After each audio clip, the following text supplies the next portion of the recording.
1947 تک محکوم تھے، قیدی تھے، لیکن ہمارے ذہن آزاد تھے. جو لیڈر، جو شاعر، جو راستہ دکھانے والے، جو آپ سے دل کی بات کرنے والے لوگ تھے، انہوں نے آپ کو جگائے رکھا، سونے نہیں دیا. علامہ اقبال نے فارسی میں ایک بہت اچھا مصرع کہا تھا کہ اگر زمانہ تم سے ساز نہیں کرتا تو کوئی بات نہیں، تم زمانے سے بھڑ جاؤ. یہ علامہ اقبال کہہ رہے ہیں. ہم زمانے سے بھیڑنے کو تیار ہی نہیں ہیں. ہمیں وہ اپنا گوشہ عافیت اتنا عزیز ہے، پناہ ہے ایک طرح سے. آپ پناہ کس چیز سے مانگ رہے ہیں؟ انسانیت سے پناہ مانگ رہے ہیں، تہذیب سے پناہ مانگ رہے ہیں، دوسرے کے ساتھ زندگی میں شریک ہونے سے پناہ مانگ رہے ہیں. آپ نے زبان کی بات کی.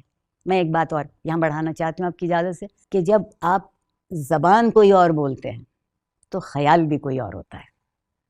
ادھار کی زبان، ادھار کا خیال. IMF کی زندگی کس قدر عمدہ طور پر ہم زندہ ہیں کہ واہ واہ کمال کر دی. زبان اور اردو، فارسی، عربی، سنسکرت، ہندی، بنگالی، پشتو، سندھی سے زیادہ میٹھی زبان نہیں ہے کوئی. سندھی میں جس قدر تصوف ڈھلا ہوا ہے، زبان کے پیکر میں تصوف ڈھلا ہوا ہے، وہ کہیں نہیں. آپ دیکھیے کہ ہمارے ہاں عام جو لوگ آج کل تو قرآن کا فہم اپنی ذات کے فہم سے زیادہ ہے. لوگ اس وقت کہا کرتے تھے تمہیں خدا سمجھے، محاورتاً تمہیں خدا سمجھے. اگر بے حد کوئی بات شاداب کر جاتی تھی تو بھی کہتے تھے تمہیں خدا سمجھے، لہجہ مختلف ہوتا تھا. اور جب کسی سے بڑی مایوسی تھی، بہت ہی بے تمیزی کر دی، تو بھی کہتے تھے تمہیں خدا سمجھے. تو سوال یہ ہے کہ ان کے لیے خدا موجود ہے، صرف محاورے میں نہیں، اس پورے احساس کے ساتھ. زبان میں اعتراف کرتے کرتے رہوں گی کہ میری زندگی کے 3 عشق میں سے ایک عشق اردو ہے. اور اردو اس لیے میرا عشق ہے کہ جو میرا فکری ورثہ ہے، جو میرا تہذیبی ورثہ ہے، وہ تو اس زبان نے ہر زبان سے لے کے آ کے بتا دیا. اب کوئی بات ایسی نہیں رہی جو آپ کی زبان کہہ نہ سکتے. جی بہت لوگ مجھ سے جنگ کرتے ہیں، ڈاکٹر صاحبہ آپ کی بات صحیح ہے، آپ صحیح کہتی ہیں، مگر بتائیے پریشر کوکر کا لفظ اردو میں نہیں ہے. میں نے کہا کہ آپ کے یہاں بچہ ہوتا ہے؟ بولے ہاں. میں نے کہا اس کا نام رکھنے کا حق کس ہوتا ہے؟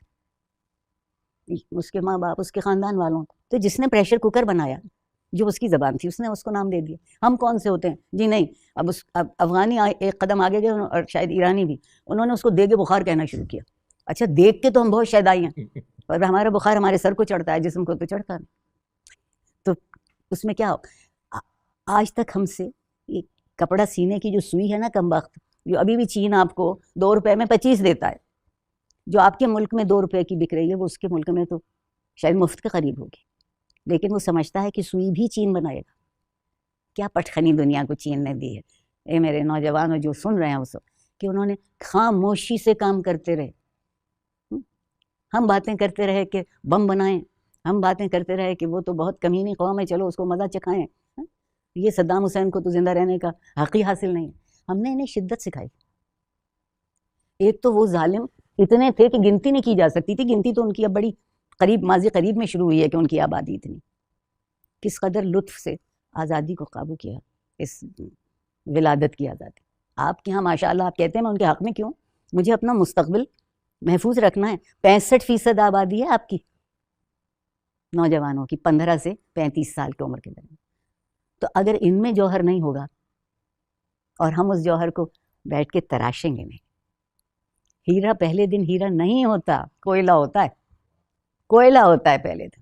وہ دیکھنے والی کان کن کی آنکھ کہتی ہے کہ بس کان کے اس حصے کو زور کی چوٹ مت لگانا، یہاں سے چمک آ رہی. اور وہ جب باہر میں اور آپ جا کے دیکھتے ہیں تو کہیں سے کوئلہ نظر نہیں آتا. وہ کیا ہم نے محنت کی اپنے لیے، اپنے احساس، اپنے شعور. احساس زندہ ہوتا تو اپنی پہچان ہوتی، شعور ہوتا جو ہمارا ورثہ ہے. ہمارا ورثہ کیا ہے؟ ابا گھر کتنے چھوڑ گئے، باغ کتنے چھوڑ گئے، جاگیر کتنی چھوڑ گئے، اور اس کے بعد سب کو لڑنے کو چھوڑ گئے. آج تک 99.5% گھروں میں سب سے بڑی لڑائی باپ کے مرنے کے بعد شروع ہوتی. لڑنے کو کتنا آمادہ ہے.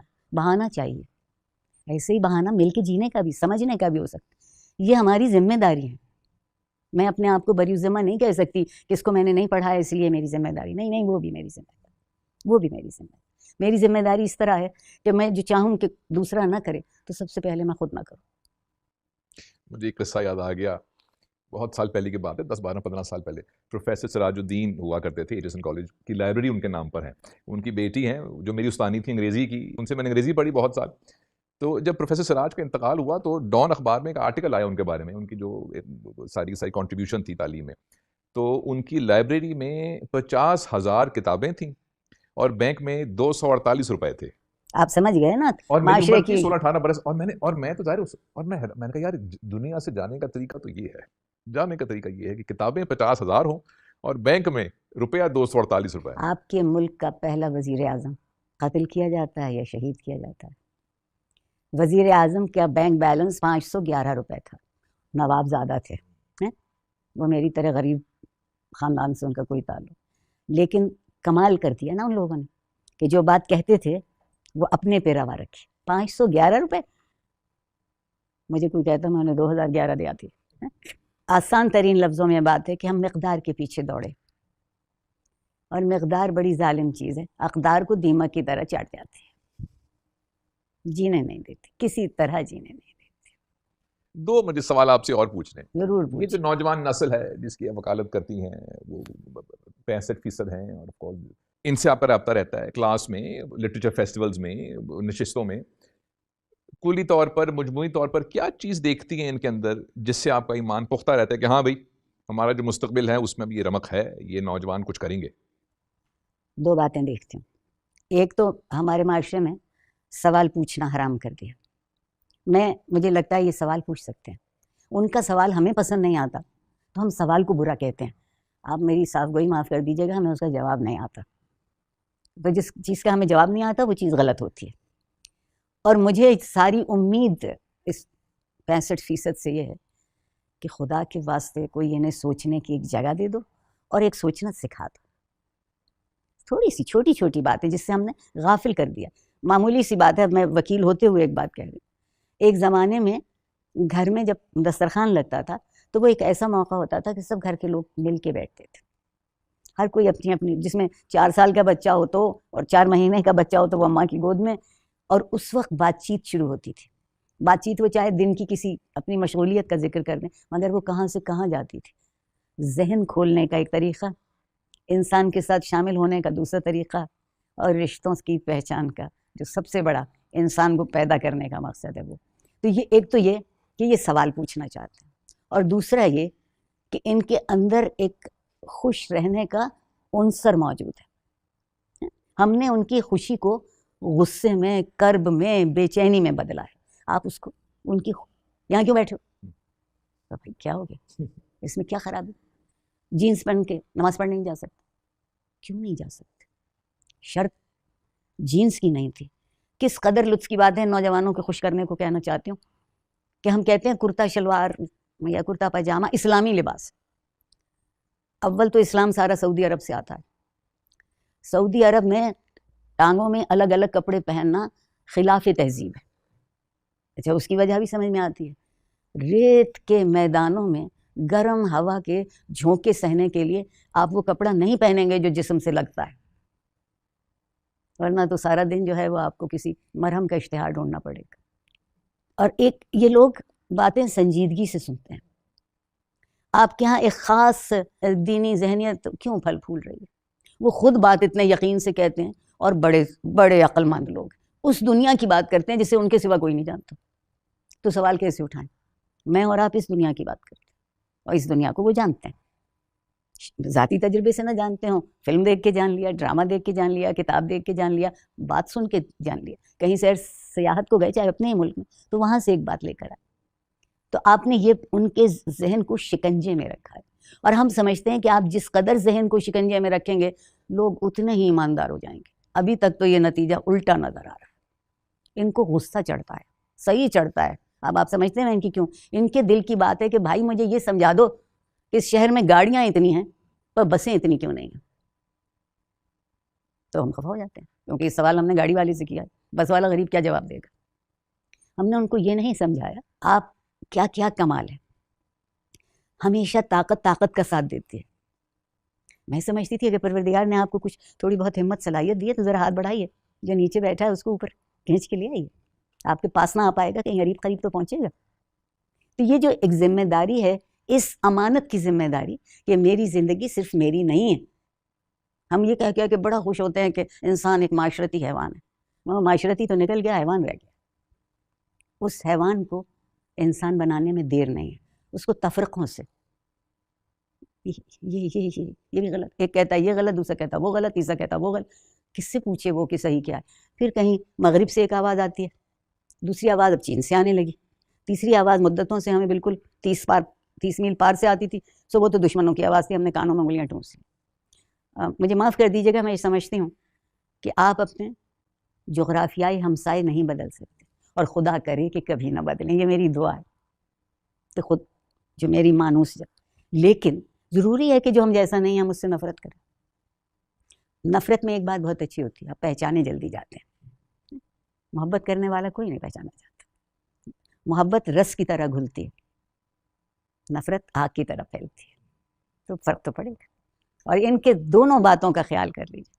انہیں خوش کر, ایک بچی اقبال پارک میں 14 اگست کے, وہاں لوگ صرف خوش گپیوں کے لیے, دل لگی کے لیے چلی جائے, اور آپ اس کے ساتھ وہ حشر کریں کہ صدیوں کی تہذیب اپنی آنکھیں چھپا کے بیٹھے. تو کیا ان کا کیا قصور ہے؟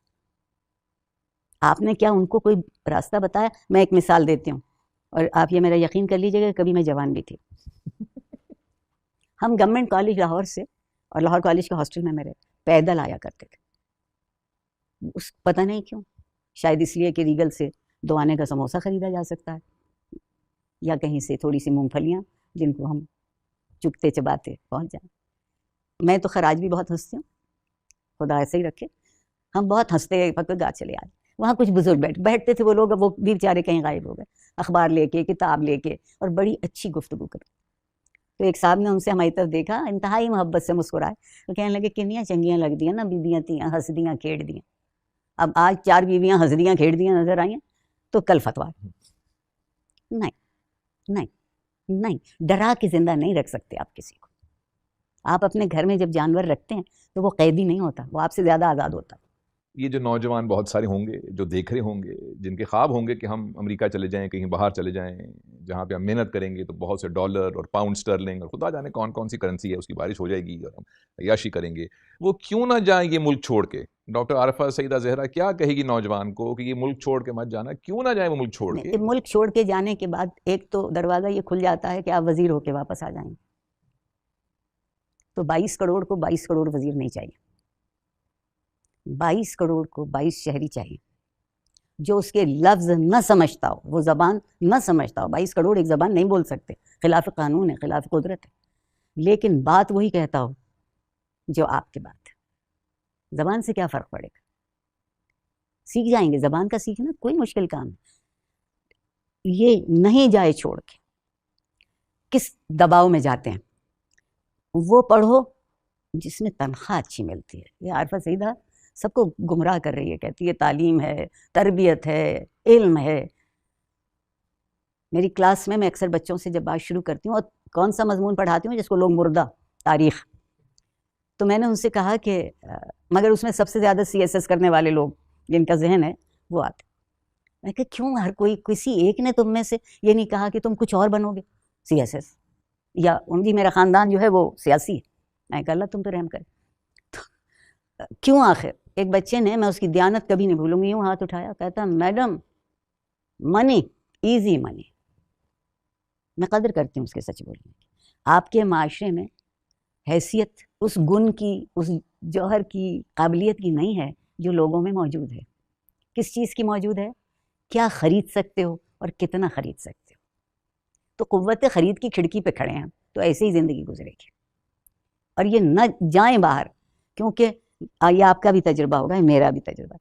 ہم جو یہاں بالکل نالائق نکھد سمجھے جاتے ہیں, امریکہ کہتا ہے پتہ نہیں یہ کیا توپ چیزیں, یہ ایک سے ایک بڑھ کے ان بدبختوں کا کبھی ایسے نیچے نہیں آتا. میری ایک کورس کی کلاس میں ایک پاکستانی کا بھی آ گیا, وہ کہتا ہے how is that possible, how is that possible, ہکلانے لگا کہ تمہارا بھی کیسے. وہاں آپ کو وہ سارے امکان دیے جاتے ہیں جس میں آپ اپنے مواقع تلاش کرتے ہیں, جس چیز میں دل لگتا ہے ادھر کو چلے جاتے ہیں. وہی نہیں کہتے کہ یہ مت کرو, یہ ضرور کرو, وہ مت کرو. اور وہ پہلے دن آپ سے یہ بھی نہیں پوچھتے کہ تم کون سی نوکری کرو گے، باہر جھونکو گے بہت اچھا کرو گے، سیکھ لو. ہم جو زندگی بھر کے لیے رشتے کرتے ہیں نا شادیوں کے، اس میں دونوں طرف کے مال و منال کی بات ہوتی ہے. اور ہمارا مان و منال جو ہے فیض صاحب کے پیروکاروں کے پاس مشت خاک جگر اور حسرت خون حسرت. میں تو کیوں نہ بجائے اس کے کہ میں شرمندہ ہوں، دنیا بھر کے سامنے ذلت اٹھاؤں، ارے پی جاؤ خون حسرت میں اور کر دو جگر خاک کو. میں پکا یقین کر رہی ہوں کہ اتنی زندگی گزار کے اور اپنی عمر کی کا پتہ آپ کو دے دوں، تقریباً 50 سال پڑھا کے مایوس نہیں ہوں، بددل نہیں ہوں. ابھی بھی کنجی تعلیم ہے اور ابھی بھی صحرا علم ہے.